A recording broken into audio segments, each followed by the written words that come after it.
There's my piggy. Get back here, Poogs. Oh man, ladies and gentlemen, welcome back to Monster Hunter World. We're just showing Poogie some love. We accidentally neglected him for a little while, and now he doesn't greet us when we come back, and that's pretty sad. You gotta show Poogs some love, ladies and gentlemen. But today, we're going to be going over one of my favorite bow builds for Monster Hunter World. I think you guys are going to love this. It can do a crap ton of damage. Let's go ahead and get into everything that is inside of this build. So a lot of these builds really do come down to personal preference, but so far this is my favorite build that I've created for bow in Monster Hunter World. I really hope you guys do enjoy it. If you have any other ideas for bow builds, definitely let me know in the comments below. Hey Poogs, what's going on, dude? Yeah, absolutely let me know in the comments below because I definitely want to test out other builds while I play through Monster Hunter World and possibly even make comparison videos. But yeah, let's go ahead, as I said before, to just go ahead and show everything for this build. We can just go into our equipment. We'll show off all of the skills that we've got real quick. Now, we've got attack boost on level 7, which gives us the 21 attack and 5% affinity. We've got weakness exploit level 3, so attacks that hit weak spots have 50% increased affinity. And then we've got critical boost level 2, which we can actually increase to level 3 for increased damage dealt by critical hits by 40%. Right now we've got it at 35%, which really is a 10% damage increase over the base damage, and if we get it up more, we can get a 15% damage increase. Then we've got latent power level 2, so while active, increase affinity by 20% and stamina depletion by 10%. You've also got peak performance. Now, since we are a ranged class, we really shouldn't be taking much damage, so we should have our health at full almost at all times, which gives us a plus 10 damage, or a plus 10 attack. Now, I would really like to get another peak performance gem, at which point I will be swapping out some gems to get that plus 20 attack increase, which is pretty substantial. The blast attack is not supposed to be there. I've got to swap that out real quick. And then we've got a critical eye for plus 3% affinity, and then normal shot, which increases our damage pretty substantially for our close range ammo. We swapped out the Kaiser Alpha legs for the Kaiser Beta legs, and we were able to equip another critical eye gem, which gives us the level 2 and plus 6% affinity. I don't know why I had the Alpha equipped when I started, but it's fixed now. Anyways, we'll go into the equipment. We've got the Xeno Metora bow, which is a very good bow. It is the Rarity 8 bow from the Xenojiva tree. It is very, very good. And with the high affinity on this bow, you're going to be pumping out a lot of damage. It has plus 20 base affinity, and it's just really good for getting the crits. And we'll show you why that's really important for this build here in a moment.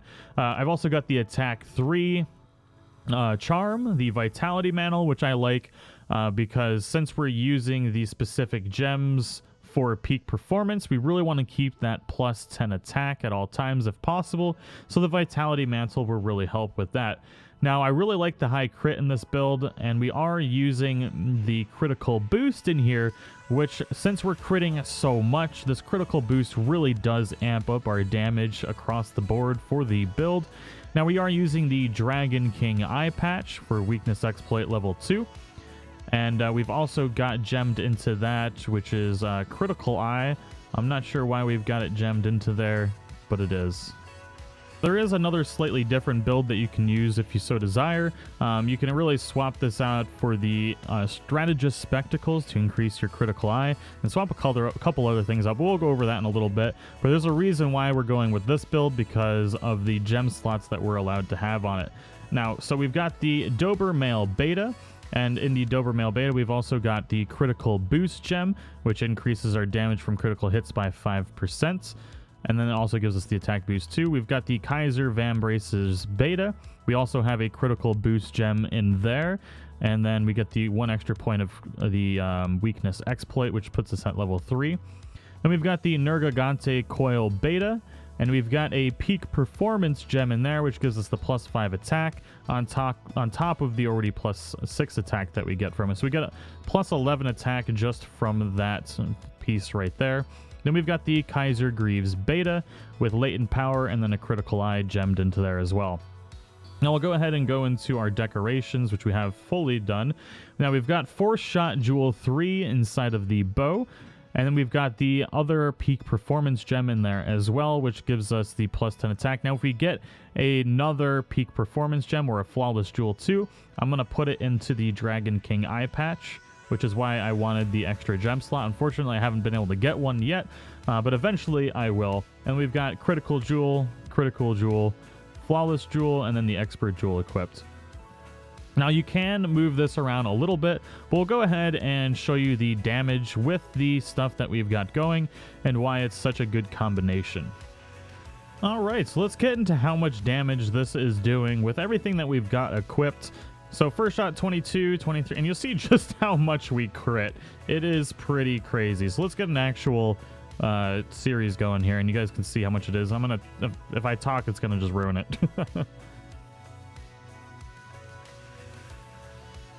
You can see that we crit every time, and as a bow user, you really should be hitting the weak spot every time, so really stacking even any more crit than this is just kind of asinine, because you're just not going to need it. You're critting damn near every hit as it is anyways, and losing other damage increasing things just for stacking a slightly more affinity really isn't going to be worth it.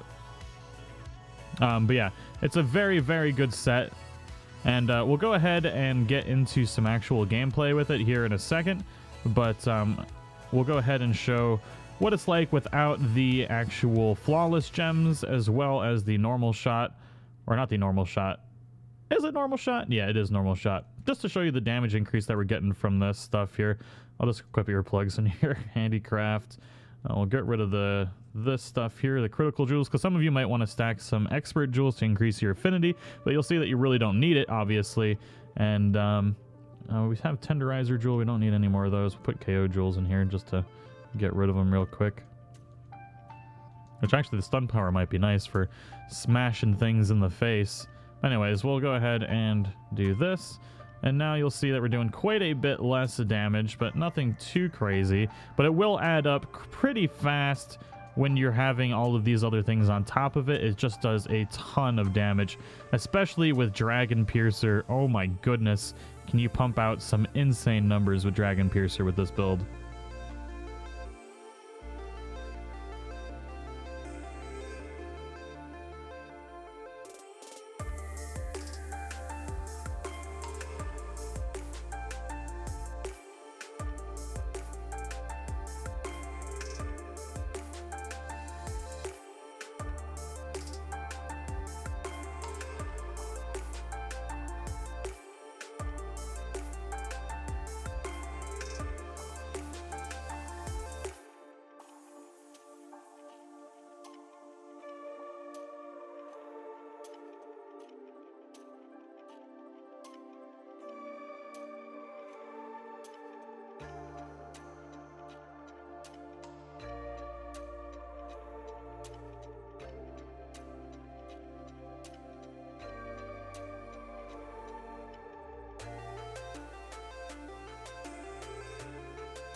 So I really like using the bow against Energagante as well as the light bowgun. I've actually got a new amazing light bowgun build that I'm going to be putting together a video for here soon. It pumps out a crap ton of damage, but I hope you guys all enjoyed the video.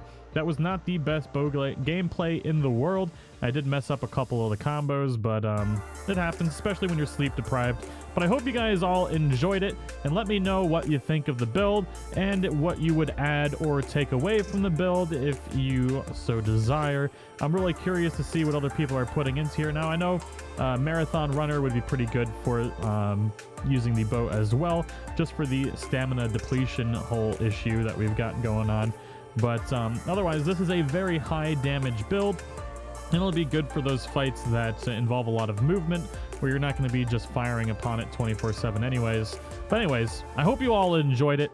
If you are new to the channel, don't forget to subscribe, and if you enjoyed the video, don't forget to show your support and smash that like button. It really helps out us YouTubers, and I'll see you all in the next one. Bye-bye!